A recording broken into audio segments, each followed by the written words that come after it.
Hey, how's it going, guys? We're back with another one, and this is going to be a review of the Pulsar X2H. This one's the ES version. Now, if you go back on my channel a while back, I've actually done a review of this already, but I had it for about, I want to say maybe a week and a half to 2 weeks when I first did my initial review, and since then, I've only appreciated this mouse more. And I mean, obviously, we're going to get into why, but first, let me start off by saying that the one thing I love about this mouse, I don't know if you can tell just by looking at it from right here, is how far the hump is in the back. Like when I touch it like this and how I grab it when I play, the hump fits perfectly in my palm right here where I like it. And there's only quite a few mice that actually have this same kind of shape. And it just, I mean, obviously you can see it from this side when I turn it this way, but as you can see, it's pretty, the hump's pretty pronounced in the back, like right here. And it just feels really good. I like the clicks on this thing. I absolutely love the scroll wheel. Let me give you a sound test. That's the scroll wheel. Side buttons. Left and right. And mind you, I've had this mouse for about, I want to say maybe close to 2 years, going on 2 years since they sent it out to me, which by the way, they sent this out, Pulsar sent this out to me the same time they sent this mouse pad, this glass mouse pad, which is the Super Glide V1. It's the XL size, but we'll get into that later. I'm also going to do a review of this, by the way. But yeah, this mouse is phenomenal. One of the main reasons why I love this mouse is because if you have the dongle that it comes with, which is this dongle right here, it goes up to 8K pulling, which, I mean, if I'm being honest, nobody uses 8K pulling, at least nobody I know. But when I do use this mouse, the highest I've gone up to using it is 4K, and normal everyday use, I keep it at 2K. But this thing is phenomenal.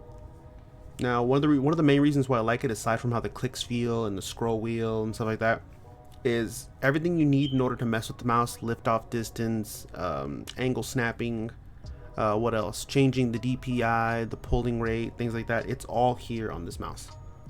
Now I'm gonna go ahead and turn it on. Which, if you look right here, this is the button that you use to control the on and off switch. Obviously, right here. See, I'm gonna flip it on. You can't tell it's on, but it's on. See that little screen right there? That basically tells you everything you need to look for right there, which is basically the DPI, the battery percentage, the liftoff distance, and as well as the hertz, or how they're pulling rate, basically. So I'm going to show you closer. Right there.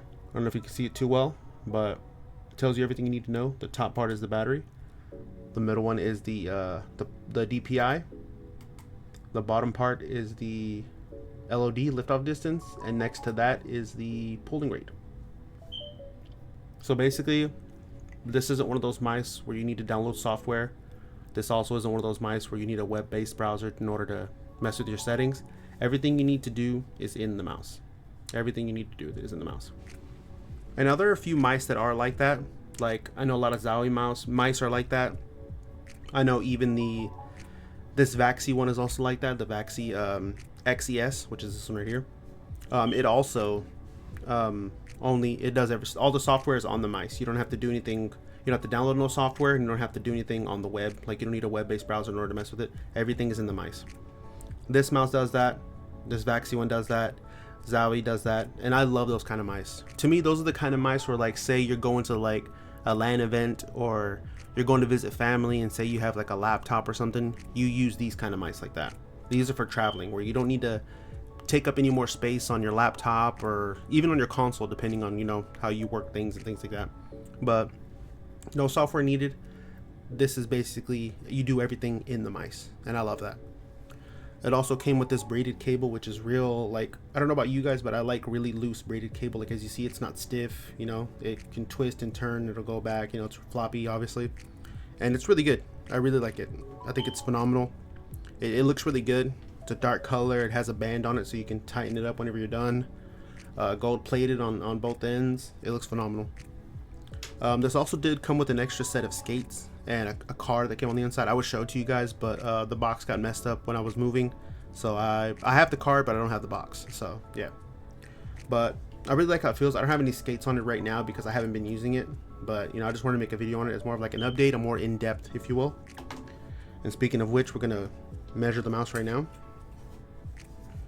So from here at the bottom of the mouse, I'm gonna come down and it's approximately 4.5 inches if you see it right there.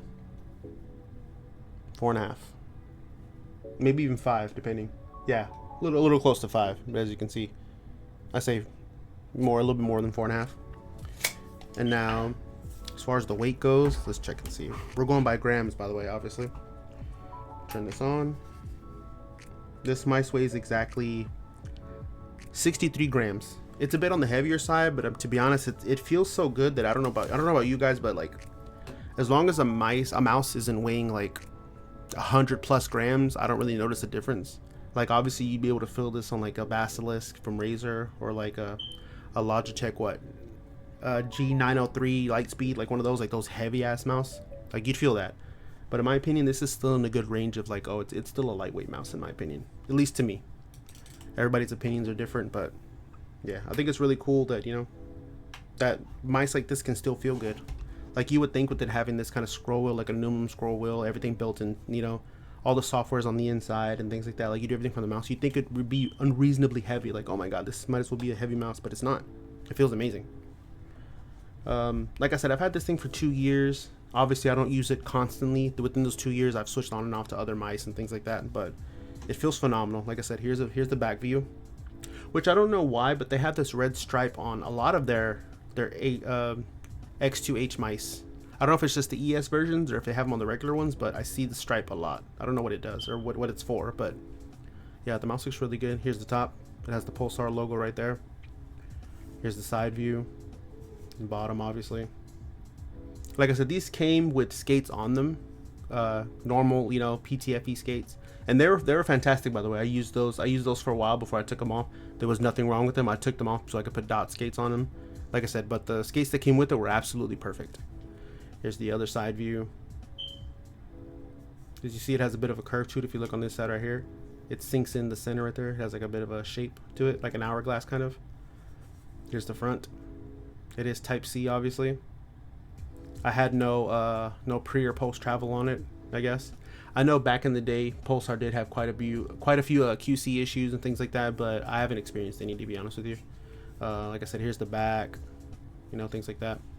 Now let me go into where you can. Now, when I got this, I saw that it was available on Amazon. Before they sent me one, I was looking to get one. That's when I let them know I was interested in getting this one. So they sent it out to me, but it was available on Amazon. But when I looked today, it actually isn't on Amazon anymore. You can get the regular X2H, but not the ES one. So let's go ahead and go over here. Here's the actual website for Pulsar, as you can see. And here are the X2H series, which is their whole lineup of X2H. You have the X2H V3ES, which is basically this one, but the next version. I'm not sure what the difference is between this one and the one I have. Let's see what else. Oh, this one's the mini, first off. This one's the regular one, the X2H V3. And if you look on this one, you can tell by the sizes. Because if you look on here, let me switch over to the other one so you can see a bigger picture. If you look on this mouse, you see on the bottom it has a 2. That's because it says size 2. If you got the mini, it would say size 1. So that's how you know the difference. Size 1 is mini, size 2 is medium, or regular size, your choice. But let's switch over. So as you can see here, they got the X2H. In my opinion, $130 isn't that bad, and compared to what you're getting. Like, you can, like, don't get me wrong, one of my favorite mice shapes is the how do I say, the super light. I've always loved that potato shape like that. I will admit, you know, it's very common and very copyable, and you know, it's fine. But this shape is my next one. That's my favorite one, and I really do prefer it. But like I said, this one, I forgot, I lost my train of thought, but this one's the mini. Like I said, it's the V3. I don't know the difference between that one and this one. This one's the X2H ES, I guess V2, and this one is the V3 mini and the V3 regular. See, look, size 2, size 1. You can even see it right there. Size 1, size 2. They're sold out of the Founders Edition, but as you can see, some of the ones they have left over on here, they are going on sale. You have the Founders Edition, which is sold out, unfortunately. I really like the red one. If I could have gone back and waited, I could have got the red one potentially. But yeah, these are the skates that come on there, which, by the way, once again, nothing wrong with these skates. These skates were phenomenal. Like I said, I even used them on regular pads, and I used them on glass, and I never felt like they kind of wore down or got slow over time. So that's a good thing in my opinion. But this red looks really clean, I'm not gonna lie to you. But as you notice though, all these don't always come in the mini sizes. This is a 2. I mean, it's sold out, but it's still a 2. This one's also a 2. The white edition of the X2H ES is also a 2. This one, the X2H gaming mouse, is also a 2. So if I'm not mistaken, this might be the one I have. Yeah, let's check. I mean, mine looks a bit different, so I'm assuming mine is the V2 and this one's maybe the V1. Because if I look at this, the underside of this one looks exactly how mine looks. You can see it right there. See, it has that same kind of white bar in the middle. But if you go down to this one has a whole different white bar. Like how much lower it is, and the X2H is more pronounced. So I'm guessing this is the first version. Maybe these 2 or these 3 right here are the newer, or the middle versions, like the 2, and these are the 3s. But yeah, in my opinion, like this, like you can pay literally right now 100 and I want to say 50, maybe 60, 70, 170 around there for a super light 2. And you know, it'll be good. You know, it might have QC issues, it might not. But for a mouse that the software is built in like this one, to me, this is worth it. And you get so much more in the box. You get an extra pair of skates. If I'm not mistaken, you also get some grip tape. Don't quote me on that though, because I'm not quite sure. But this just feels so much better. It's such a better build in my opinion. You know, it just feels incredible to me. And mind you, everything I'm saying, like I tell you, this is just my opinion and what experience I've gone through. If you've gotten one and it had QC issues, you know, that does suck. Like, you know, they all can be made the same, even though, in my personal opinion, it's not hard to keep up with QC issues. You know, you can definitely, you know, you can check the quality of the mouse before you ship it out or before you pack it, however they do it. But that's just my opinion. Now, if we go over here to Elo shapes, this is the mice with the same shape. Obviously, it's the X2H, but you got your wired, your V3ES, your Pulsar X2H V3, X2H, which is the standard wireless version. And then the similar sizes are like the Zowie Z813B, Z813DW, Z813C, the Lamzu Inca, and the Skyrox V8. These 2 right here, the Lamzu Inca and the Skyrox V8, I'm definitely interested in those because I do want a mouse with this kind of shape, this hump right here. But I honestly might settle for the Zowie 13DW, because the Zowie 13DW, it's like I mentioned in my Zowie YouTube video, this one right here, this Zowie, the ZA13DW, it has up to 4K polling rate, which means it has that 2K and 4K that I'm looking for. So it'd be an upgrade from it. Like I said, this one, I'm not sure how much the Zowie ones are going for, but if you're looking for something potentially on the cheaper side, you might be able to do the Zowie one instead of this one. Like I said, the X2, the one I have currently, it's on sale. If you want to spend nearly $100 instead of what, 130, you could do that. You know, it's definitely an option. Let me check on Zowie's site real quick to see how much theirs is going for. So let's go here. Like I said, this is a solid mouse in my opinion. And I'm not just saying that because they sent me. This is literally my thoughts and opinion. If there was something wrong with this, the last thing I would do is want to give you guys, you know, a positive opinion on a bad product. But this wasn't a bad product. At least not mine, not my copy, not my experience, you know. So let's see. Which one did it say it was? It was the Z813DW. So let's see. Mouse. Z813DW. I believe it's this one. It says it's small, but I don't know if it's that one. So yeah, I mean, if you look at this one, even the Zowie one's more expensive. Wireless size is only small. The ZA, this is the one if I'm not mistaken, the ZA13DW. It supposedly has the same, it looks like it has the same shape as the Pulsar one, but $150 as opposed to, you know, 100, I mean 90 depending on if you buy the other versions. 130, I mean $20 cheaper. I don't know how much it is for shipping, but I mean, I'm assuming it wouldn't be much if you're in the US, because I'm not sure where they're located. If I'm not mistaken, they are opening a shop in America, and they also have one in Indonesia, but don't quote me on that. But yeah, so looks like this might be a good option, you know, especially if you're looking for someone. Like I said, I hardly know anybody that uses the 8K pulling. This one goes up to 4K, so if you're someone who just wants that 8K just to kind of have it, this is definitely the better option, you know, the one of these. In my personal opinion, I love this one and I love the color, but I'm debating on getting the red, to be honest. That's more of just a preference. Having the red one or the green one or a black one or a white one isn't gonna change anything. It's just a preference. But yeah, guys, that was basically my, you know, my experience with the Pulsar X2H ES. And like I said, I love this mouse. I love the shape.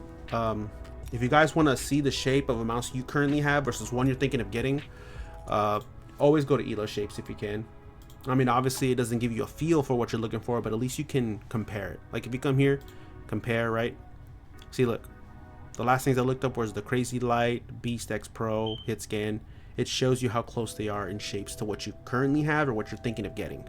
So definitely use Elo shapes. I wish I knew about this sooner when I was first getting into mice, because obviously they were, I don't know about you, but I have buyer's remorse sometimes when I buy a mouse that I really wanted and then it turns out it didn't fit my hand grip too well, or you know, fit in my play style, just things like that. Maybe quality issues play into it, just things like that. But yeah, I really like this mouse, so I recommend getting it. It seems like a cheaper option. You know, you have to pay less, or you're paying less for what you get, which is more, in my opinion. This isn't the newest one. Like I said, if you're someone who wants to just have a, you know, a X2H in general, you got the $90 sale right here, that's a big chunk off of it right there. And like I said, you can choose between the red, the white, the black, or if you just want to be safe and buy the newer one, you could definitely do that. I probably should have done my research and saw what the difference was between the V3 versions as opposed to what I had, but I mean, it is what it is. In my opinion, unless it weighs lighter, different types of switches, or longer battery, or longer than 8K, or more polling rate than 8K, what much more could a difference could there be, in my opinion? But yeah, guys, that's basically it. Whoever watched this video, I appreciate you hanging out with me, and that was my, you know, my experience and my take on the X2H ES. Like I said, I love this mouse. If you're someone who wants to try something with more of a back hump like this might be your cheaper option mouse. Or like I said, as you look at the comparisons, you could definitely try out the like I said, the Zowies are going to be more expensive, but you can try the Lamzu Inca or the Skyrox V8. If I'm not mistaken, the Lamzu is $100+, and the Skyrox, I'm not quite sure, but you can definitely check it out. It's called SCYROX V8. So if you want that shape or want to try that shape and you're looking for budget options, you could definitely go through those. You have this one right here. Like I said, it's on sale right now for $90 at the Pulsar website, not on Amazon. You can try Zowie for one of theirs. It's like $150. You can try the Lamzu, which I know theirs is like a Lamzu Inca is like $100-something. I'm sure with shipping probably more. And the Skyrox, I'm not quite sure where that is or what brand that is, but you can check it out. If it's cheaper, go for it. Like I said, but cheaper is sometimes better, but isn't always better. So just keep that in mind. But yeah, guys, that's it. As per usual, I appreciate you watching my video. Appreciate you guys hanging out with me. You know, whoever watches these reviews, thank you so much. I appreciate it. I do love doing these. It's something that I don't do just to get views. It's something that I do because I'm very passionate about gaming peripherals, and I love this shit. I really do. But yeah, guys, I'll catch you on the next one. Deuces.